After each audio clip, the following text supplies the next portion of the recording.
Oi, pessoal, tudo bem? Fazia muito tempo que eu não gravava nada para vocês, né? Hoje eu tô aqui para nós falar de um tema muito importante. E eu deixei para falar desse tema no final do mês, exatamente por entender que se começa o mês se falando muito do assunto e logo no final do mês a gente já tem pouca gente falando de um assunto que é de extrema importância, o Setembro Amarelo. Vamos falar.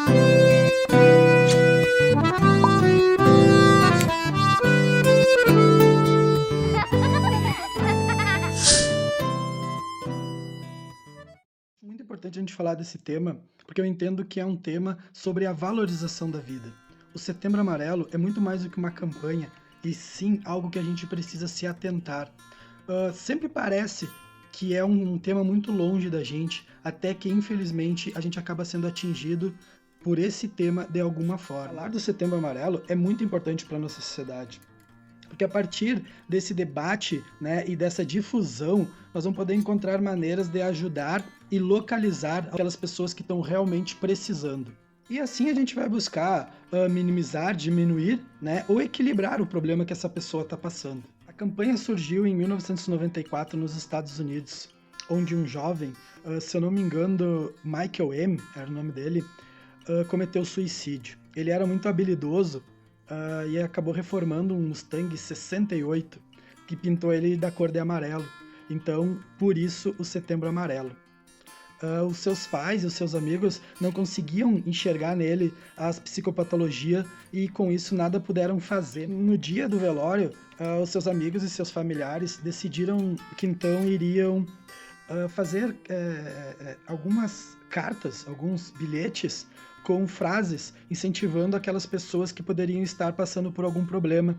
E nisso eles colocaram fitas amarelas para prender esses pequenos cartões com essas frases motivacionais. Então a ideia acabou desencadeando um movimento de prevenção ao suicídio.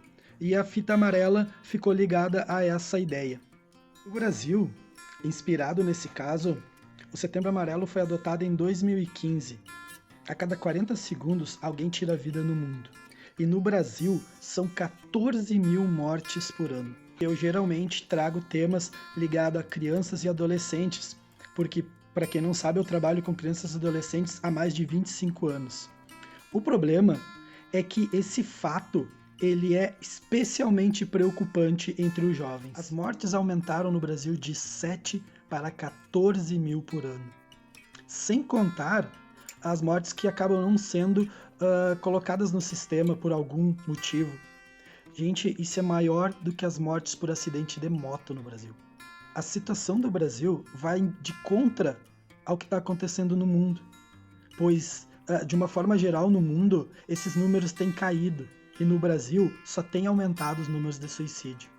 Segundo a OMS, a depressão e a ansiedade durante a pandemia foram fatores potencializadores, o fator que mais potencializou esse aumento tão significativo. O suicídio é um movimento, digamos, de autodestruição da pessoa ou da questão da dor da que a pessoa está sentindo. Eu entendo que muitas vezes ela não quer tirar a própria vida, ela não quer acabar com a sua vida, mas ela quer acabar com a dor que ela está sentindo.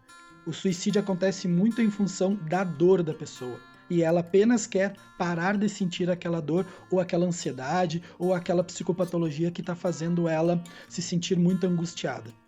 É muito importante que os amigos e os familiares estejam atentos a alguns sinais, tá? Porque geralmente a pessoa que tem essa tendência ao suicídio, eles anunciam de alguma forma. Esse mundo capitalista que a gente vive faz com que as exigências do dia a dia façam que a gente tenha cada vez menos tempo para a gente refletir sobre questões como a vida, né? Sobre saúde, sobre a resolução de conflitos, sobre os problemas que a gente precisa enfrentar no dia a dia. A sociedade nos exige cada vez mais que a gente trabalhe e consuma. E com isso, as relações humanas estão ficando de lado. Por isso, muitas dificuldades e cada vez menos relações dando certo. Campanhas políticas, e não vejo nenhuma proposta de nenhum candidato sobre políticas públicas onde a gente possa prevenir o suicídio, sendo que é uma das causas de maior impacto mortal que a gente tem no Brasil. Então, assim, ó, políticas dentro das escolas, políticas que passam por um ano inteiro e não apenas por um Setembro Amarelo. A gente está vendo uma negligência e cada vez os números aumentando mais. O acolhimento é a palavra-chave. Seja ela uma criança, um adolescente ou um adulto, né? Você passar por esse acolhimento, fazer com que ela entenda que você tá ali, né? Mesmo que você não seja um profissional, né? É claro que no segundo plano é importante que se busque essa ajuda profissional, mas no primeiro momento você identificar e você fazer com que ela se sinta acolhida vai fortalecer ela até mesmo para essa busca dessa ajuda profissional. É importante que a gente entenda que esse acolhimento não seja de uma forma forçada, né? Porque a pessoa ela tá se sentindo ameaçada de alguma forma. Então, convidar ela daqui a pouco para ir fazer uma caminhada, ou para ir tomar um chopp, ou para sair para comer uma torta, tomar um café, sabe? Fazer com que ela entenda, você falar para ela que você tá ali, que você vai propor daqui a um pouco achar soluções juntos, ou então situações que possa melhorar, né? Conversar com ela, dizer que você tem um terapeuta, um psicólogo, um psicanalista que você pode indicar para ela, são tudo questões que podem ajudar, mas estar próximo, cuidar para não ser muito invasivo e essa pessoa acabar se retraindo. Sobre pulsão de vida e pulsão de morte. Então o que a gente precisa cuidar dessas pulsões de morte? Verificar como é que está a conduta dessa pessoa, o que ela tem feito no seu dia a dia, né? Atividades que ela façam que possam colocar ela em perigo são pulsões de morte, né? Daqui a um pouco ela começou a correr de carro, começou a fazer coisas que atentem contra a vida dela. Então são tudo questões que a gente precisa estar atento, porque às vezes a pessoa não vai falar, mas essas pulsões de morte, esses sinais estão no ar e a gente precisa entender, a gente precisa compreender e saber ler esses sinais para que a gente possa ajudar aquela pessoa que a gente tem carinho, que a gente tem um amor por ela. Mitos sobre o suicídio, né? Por exemplo, quem fala não faz. Às vezes a pessoa ela não está querendo te chamar a atenção. Às vezes pode estar acontecendo daquele ser um último grito de socorro. Ela está pedindo socorro, ela está pedindo ajuda, né? A gente precisa entender que tem muitas pessoas que têm dificuldade de se abrir, de falar sobre algo que está sentindo. E talvez isso seja um grito de socorro.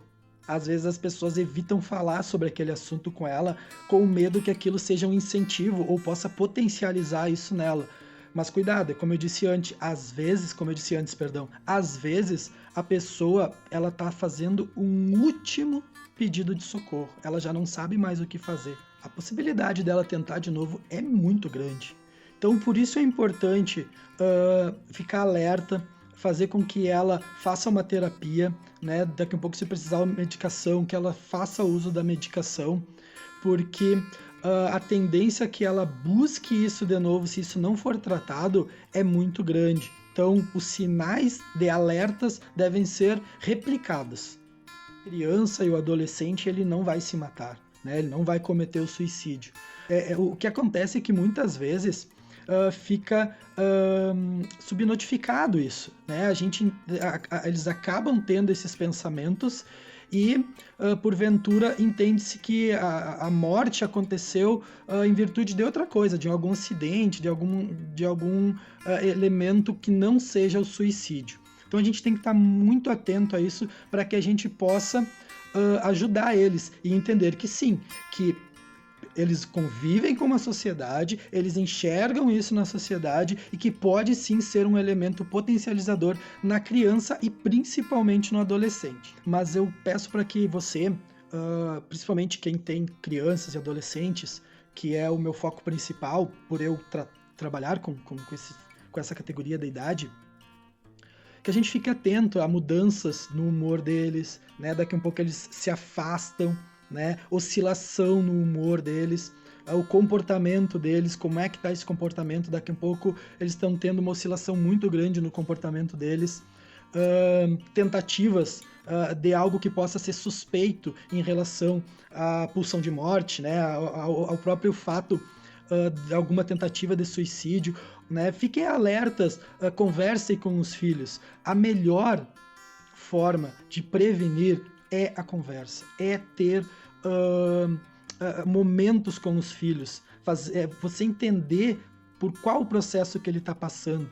E a busca por minimizar aspectos muitas vezes podem contribuir para ele se sentir incompreendido. E se ele se sentir compreendido, ele pode sim potencializar isso na cabeça dele, né? Às vezes aconteceu alguma coisa e o adulto chega e diz, não, mas isso não é nada, isso... Às vezes aquilo é alguma coisa. A gente precisa entender que nós, por ser adulto, já passamos pelo aquele processo e compreendemos que não é nada, mas que na cabeça da criança, na cabeça do adolescente, aquilo pode ser um problema enorme, e que ele não tem a menor ideia de como solucionar.